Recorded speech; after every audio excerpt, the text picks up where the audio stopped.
The alarm screamed through the Galactic Council chamber as Ambassador Vex Thor stumbled backward from the holographic display. The red warning lights painted his scaled face in crimson as he watched the impossible unfold before 200 council members. A fleet of ships had just crossed the boundary of Sector 7, the forbidden zone that every species in the galaxy had avoided for 3,000 years. Multiple vessels, unknown configuration, moving at 0.7 light speed. Council Leader Zephram slammed his appendage against the console. That's impossible. Nothing survives in Sector 7. We've sent 43 expeditions over 3 millennia. None returned. The chamber erupted into chaos. Species from across the galaxy shouted in dozens of languages while their translators struggled to keep pace. Vex Thor had served on the council for 60 years, but he'd never seen such panic.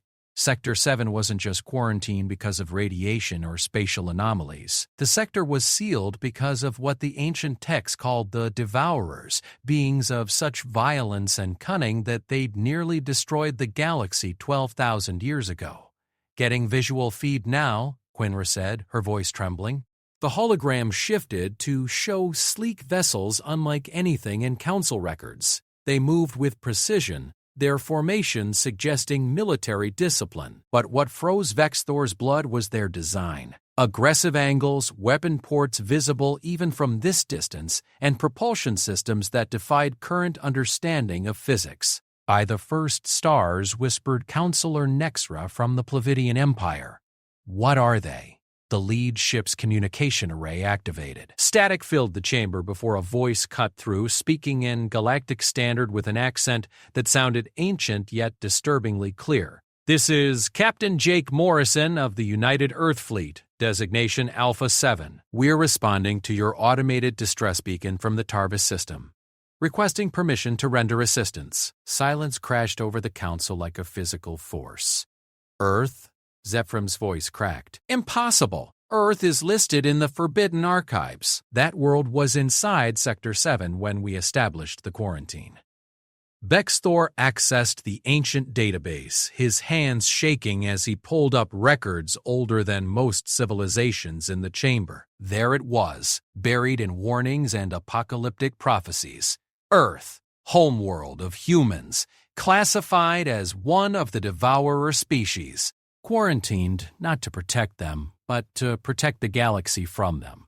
"Tell them nothing," Zephram ordered. "Deploy the defense fleet immediately. Alert all border systems to prepare for invasion protocols." Quinra's console erupted with new data. "Sir, I'm detecting more ships, hundreds of them, all emerging from different points along the quarantine border. They're not attacking. They're taking up defensive positions around colony worlds that reported pirate raids." "They've been watching us," Vex Thor realized, his voice hollow. "All this time they've been inside the quarantine watching everything we do." The human captain's voice returned. "We've been listening to your council sessions for 200 years. We know you're afraid. We know what your histories say about us. But things have changed. We've changed. The galaxy is under attack from the Kreshva Armada, and whether you like it or not, you need our help." Part 2. 3 hours earlier, aboard the human vessel Defiant, Captain Jake Morrison had stood before his crew of 52, knowing the decision he made next would alter humanity's fate forever. The observation deck showed the shimmering barrier that marked Sector 7's edge, the quantum field that had caged humanity for 3,000 years. "Final equipment check," he ordered, watching his crew move with practiced efficiency. Lieutenant Commander Nicole Bryant coordinated the tactical team, while Chief Engineer Danny Foster confirmed that the barrier-piercing technology was ready. They'd spent 2 centuries preparing for this moment, building their civilization in secret, advancing their technology beyond what the Galactic Council thought possible. "All ships report ready," Nicole said, her jaw set with determination. "The other captains are waiting on your signal." Jake pulled up the tactical display showing 200 human vessels positioned along the barrier. Behind them, hidden in the depths of Sector 7, lay New Earth and 47 colony worlds where humanity had thrived in isolation. Population, 12 billion. Military strength, classified but substantial. Technological advancement, centuries beyond the Galactic Council's current level. Sir, we're receiving updated intelligence from the Deep Space Listening Post's communications officer Lisa Hayes reported. The Kreshva Armada just destroyed the Telvian homeworld, 3 billion casualties. They're moving toward the core systems. Jake's hands tightened into fists. The Kreshva were an extragalactic threat, a swarm intelligence that consumed everything in its path. The Galactic Council's defense fleets had failed to stop them at every engagement. Humanity had watched from behind the barrier as system after system fell to the invaders. They're not ready for what's coming, Colonel Ryan Peters said from the tactical station. Our projections show the core worlds falling within 6 months unless something changes. We change it, Jake replied. We didn't spend 3,000 years building ourselves into a superpower just to watch the galaxy burn. Activate Project Exodus. All ships, penetrate the barrier on my mark. The moment hung suspended in time. Jake thought about the history that had brought them here. When the Galactic Council had first discovered Earth, they'd been horrified by what they found. A species that thrived on competition, that saw conflict as a path to growth, that had nearly destroyed itself a dozen times yet always pulled back from the brink. The Council had labeled humans as devourers, compared them to the ancient species that had once ravaged the galaxy. But the Council had made one critical error. They'd assumed the barrier they erected would contain humanity forever. Instead, it had given humans time to evolve, to mature, to transform their aggressive tendencies into something the galaxy had never seen. Controlled, disciplined, devastating military might tempered with genuine desire to protect others. Barrier penetration in 3, 2, 1, Danny announced. The Defiant shuddered as it passed through the quantum field. Alarm screamed briefly before systems stabilized. On the view screen, stars that had been hidden for millennia suddenly appeared, sharp and clear. All ships report successful crossing, Nicole confirmed. No casualties, we're through. Set course for the Tarvis system, Jake ordered. Maximum tactical speed. Time to let the galaxy know they're not alone anymore. The human fleet moved as one, their ships cutting through space with speed that would shock Council sensors. Jake activated the fleet-wide channel, his voice reaching every human vessel. For 3,000 years, we've been prisoners. We've been called monsters, demons, devourers. The galaxy feared us so much they locked us away rather than risk knowing us. But we're not what they thought we were. We're better, we're stronger. And today, we're going to prove that humanity deserves a place among the stars.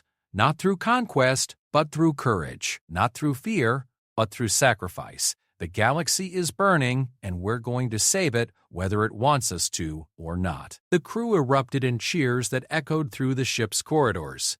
Jake allowed himself a small smile before focusing on the task ahead. The Galactic Council would be terrified when they detected the fleet.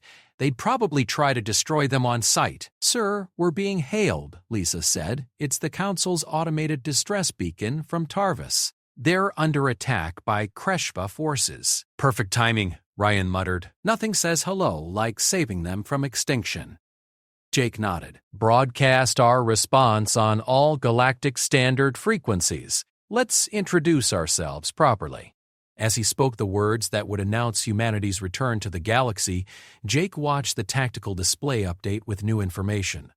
The Tarvis system was home to 16 billion Vexalian citizens, a peaceful species known for their art and philosophy. The Kreshva had deployed 30 warships against their minimal defense fleet. Humanity was bringing 200 warships equipped with weapons the Council had never imagined, tactics they couldn't predict, and a determination forged in 3,000 years of isolation. ETA to Tarvis, 18 minutes, the navigation officer announced. Charge all weapon systems, Jake ordered. Prepare for combat. Let's show the galaxy what humanity has become. Part 3. The Tarvis system burned. 16 orbital stations hung in pieces, their wreckage creating fields of debris that glinted in the light of the twin suns. The Kreshva warships moved through the destruction like sharks, their organic hulls pulsing with bioluminescent patterns as they hunted the surviving Vexalian vessels. Targets acquired, Ryan reported as the human fleet dropped out of faster-than-light travel at the system's edge. 30 Kreshva capital ships, multiple fighter swarms.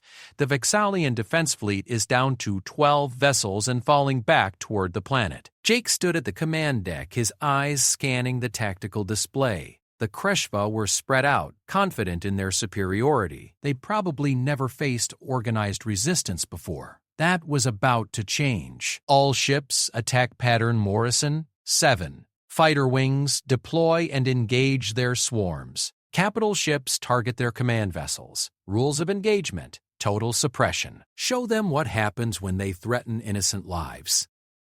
The Defiant surged forward, leading the human fleet in a wedge formation that cut through space like a blade. The ship's main railgun charged with a sound that vibrated through the deck plates. Around them, 199 other human vessels moved in perfect coordination, their formation so precise it looked like a single organism. Kreshva ships are turning toward us, Nicole reported. They're abandoning pursuit of the Vexalian fleet. Good, Jake said coldly. Let's give them something to focus on. Fire when ready. The Defiant's railgun spoke first, sending a depleted uranium slug accelerating at .3 light speed.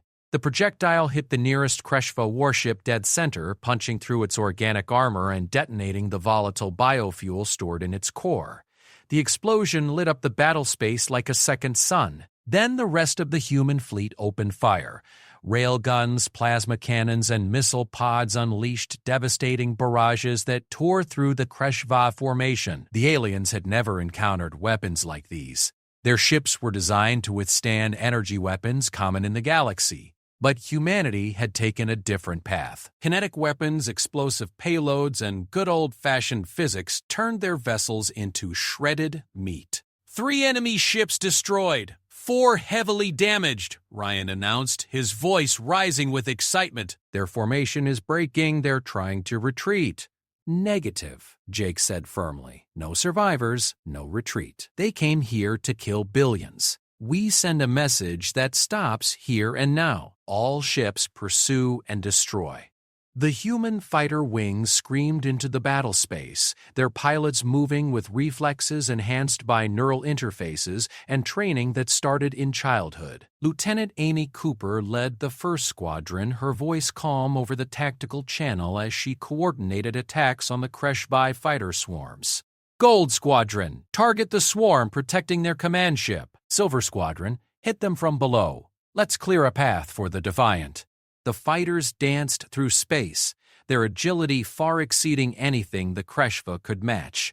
Each pilot was linked to their craft through technology that made the ship an extension of their body. They twisted, rolled, and fired with precision that seemed almost supernatural. In the distance, the Vexalian fleet had stopped retreating. Jake could see their formation stabilizing as they watched humanity tear through their attackers. He opened a channel to the lead Vexalian vessel. "This is Captain Morrison. We've got this fight. Get your people to safety and prepare to evacuate the civilian centers if we can't stop all of them." The response came after a long pause. "This is Commander Velson of the Vexalian Defense Force." "Who are you? What species fights like this?" "We're human," Jake replied simply, "and we're here to help." The battle raged for 23 minutes. The Kreshva fought with the desperation of creatures that had never known defeat, but it wasn't enough. Human tactics, developed through countless simulations and refined over centuries, overwhelmed them at every turn. When the last enemy vessel tried to escape, 3 human destroyers cut off its path and reduced it to atoms. "All enemy ships destroyed," Ryan confirmed. 0 human casualties, minor damage to 7 vessels, nothing critical. The bridge crew erupted in celebration, but Jake raised his hand for silence. "We're not done. Get damage control teams on those wounded ships. Medical teams prepare to assist the Vexalians with casualties. Communications, patch me through to the Galactic Council immediately." Lisa worked her console quickly. "You're on, sir." Broadcasting to the council chambers in every major military installation in the sector. Jake took a deep breath. This was the moment that would define humanity's future relationship with the galaxy. "Galactic Council, this is Captain Jake Morrison of the United Earth Fleet. We've just neutralized the Kreshva threat in the Tarvis system. 16 billion Vexalian lives have been preserved. We're transmitting our tactical data and sensor readings so you can verify our actions. Humanity requests formal dialogue regarding our emergence from Sector 7 and our desire to assist in the galactic defense against the Kreshva invasion. We await your response. In the council chambers, Vexthor watched the transmitted battle footage with a mixture of awe and terror. The humans had destroyed a Kreshva force that would have required 3 full council fleets to engage. They'd done it in less than half an hour with 0 casualties. "This confirms our worst fears," Zephyr said, his voice shaking. "They're more dangerous than we imagined. Military capability beyond anything in our records. We should activate the Doomsday Protocols before they turn that power against us." But Ambassador Krell of the Tarvis colonies stood up, his voice cutting through the panic. "They just saved 16 billion of my people. While we debated and cowered, they acted. Perhaps it's time we questioned what we think we know about humans." Part 4. The council chamber descended into absolute chaos. Ambassadors from 300 species shouted in competing languages while security forces tried to maintain order. Vexthor stood frozen at his station, watching the tactical feed that showed human ships now taking up defensive positions around Tarvis, their weapons powered down but ready. "Order!" Zephyr bellowed, his voice amplified to override the noise. "We will have order or I will clear this chamber!" The shouting subsided into angry muttering. Vexthor noticed that the species whose territories bordered Sector 7 looked the most terrified, while those farther from the quarantine zone seemed almost hopeful. The divide was clear: those who'd lived in fear of human emergence versus those desperate for any help against the Kreshva. "Counselor Krell makes a compelling point," Vexthor found himself saying, surprised by his own words. The humans had every tactical advantage. They could have ignored the Vexalian distress call or even attacked both sides. Instead, they protected civilians and are now requesting dialogue. "That's exactly what a predator species would do," countered Ambassador Drelix of the Korthan Union. "Establish trust before striking. It's written in every historical account of the Devourers. They'd save one world to gain access to thousands." Quinra pulled up new data on the holographic display. "Sirs, I'm detecting something unusual. The human fleet composition includes medical vessels, engineering ships, and what appears to be civilian cargo haulers carrying relief supplies. This isn't purely a military operation." Zephyr leaned forward, studying the data. "Explain." "They brought food synthesizers, medical equipment, and construction materials. Enough to rebuild the damaged orbital stations at Tarvis. Sir, they came prepared to save lives and rebuild, not just fight." The revelation sent a ripple through the chamber. Vexthor accessed his console and confirmed the analysis. The humans had deployed field hospitals on Tarvis and were already treating Vexalian wounded. Their engineering teams were stabilizing damaged stations and preventing further casualties. "I'm receiving emergency communications from 17 council member worlds," Quinra continued. "They're all asking the same question. Can the humans help defend their systems against the Kreshva?" Zephyr looked like he'd aged a century in the last hour. "We can't simply accept them. The protocols are clear. Any species emerging from Sector 7 must be evaluated, studied, and approved by unanimous council vote. That process takes years. The Kreshva will have consumed half the galaxy in years," Ambassador Krell said bluntly. "My people are alive because humans acted when we couldn't. I move that we grant them temporary alliance status pending full evaluation." "Seconded," came a voice from the Vrelian delegation. "Our colonies in the Outer Rim are next in the Kreshva path. We need every advantage." Before Zephyr could respond, the holographic display changed again. This time, it showed a human woman in a formal uniform standing in what appeared to be a large observation room with stars visible behind her. She had gray hair pulled back in a tight bun and eyes that held both authority and compassion. "Greetings, Galactic Council. I am Admiral Patricia Reynolds, Supreme Commander of the United Earth Fleet. I understand you're debating what to do about us. Allow me to provide some context." The chamber went silent. Vexthor noticed that despite the Admiral's military bearing, she'd chosen to appear alone and unarmed. a gesture of peace. 3,000 years ago, your predecessors made a decision based on fear. They looked at humanity and saw only violence, only threat. They weren't entirely wrong. We were dangerous. We were young, aggressive, and barely beginning to understand ourselves. The quarantine was, in its way, a mercy. It gave us time. Admiral Reynolds walked closer to the camera, her expression earnest. We used that time to grow up. We faced our demons, conquered our worst impulses, and built something better.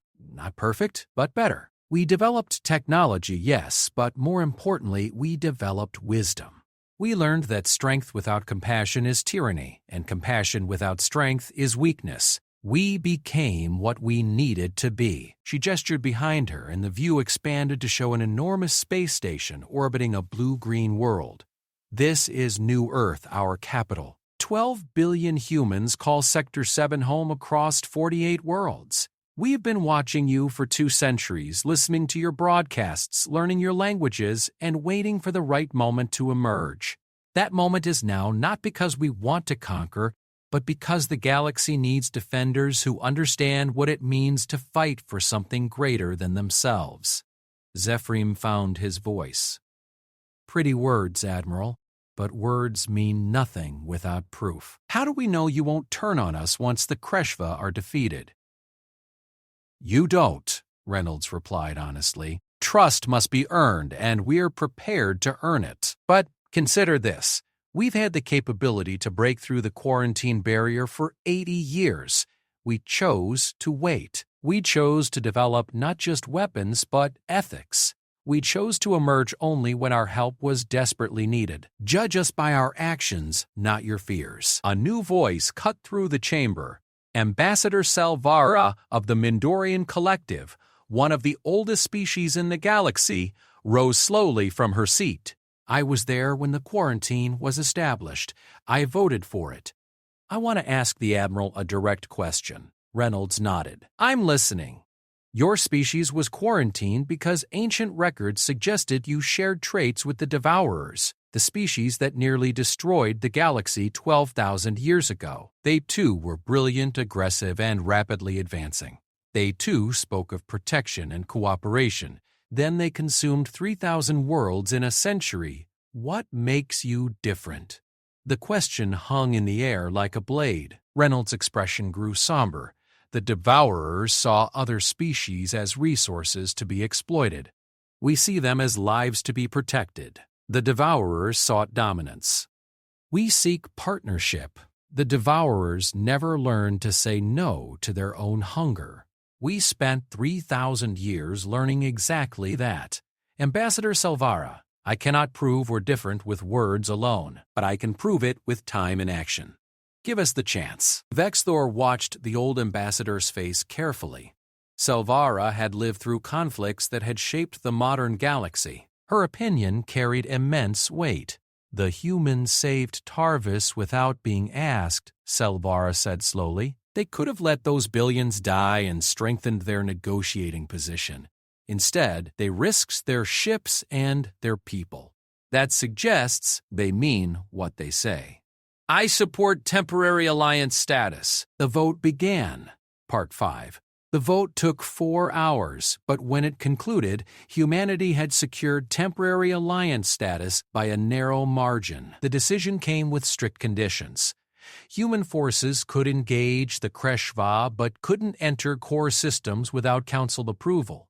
All human technology would be subject to inspection, and any aggressive action toward council members would trigger immediate hostile response. Jake stood on the bridge of the Defiant as Admiral Reynolds transmitted the acceptance speech to the council. Around him, his crew worked silently, processing the magnitude of what they'd achieved. Humanity was no longer alone in the universe. They were no longer prisoners. All ships stand down to alert level 2, Jake ordered.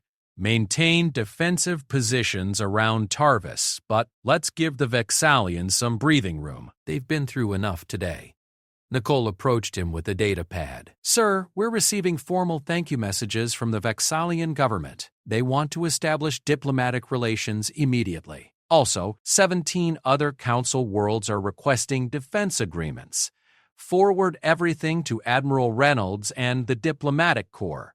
Jake replied, "Our job is military support. Let the professionals handle the politics." But politics couldn't be avoided entirely. An hour later, Jake found himself in a virtual conference with Ambassador Vextor, who appeared as a hologram in the Defiance meeting room. The council member looked exhausted but genuinely curious. "Captain Morrison, I wanted to speak with you directly," Vextor began. "Away from the formal channels and political positioning."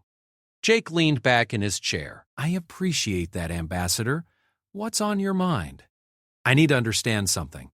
Your species was locked away for 3,000 years because we feared you. You had every reason to hate us, to want revenge. Yet you emerged to save us. Why?" Jake considered the question carefully.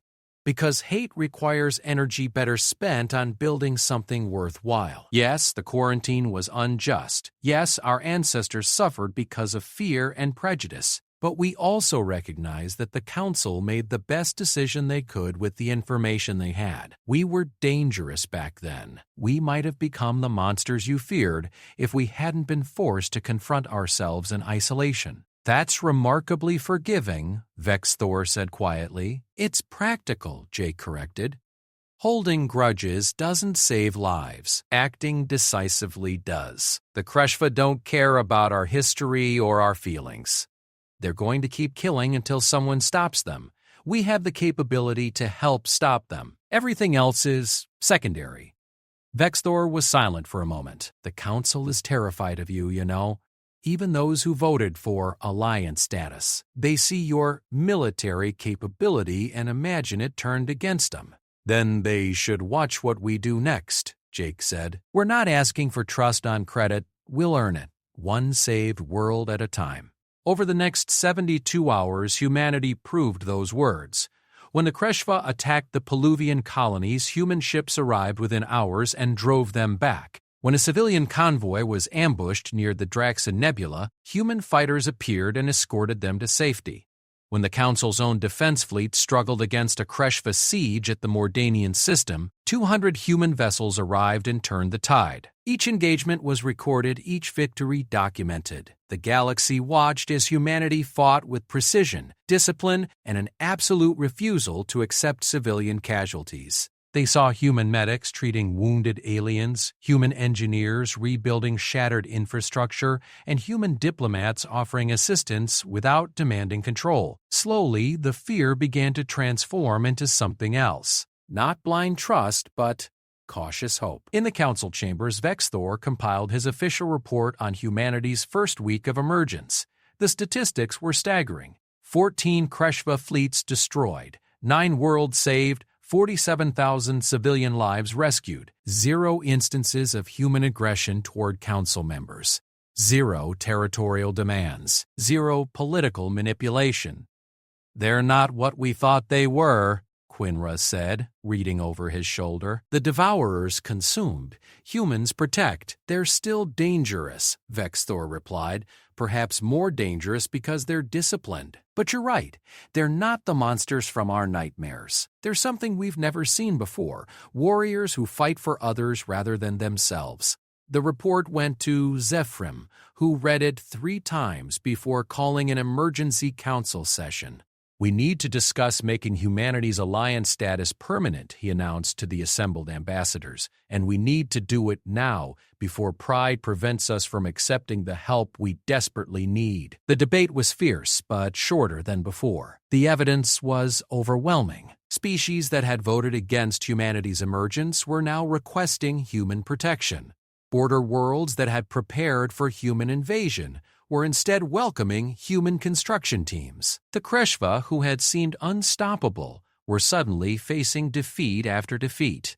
When the vote concluded, the alliance was made permanent with only 15 dissenting voices. Admiral Reynolds received the news aboard the command station orbiting New Earth.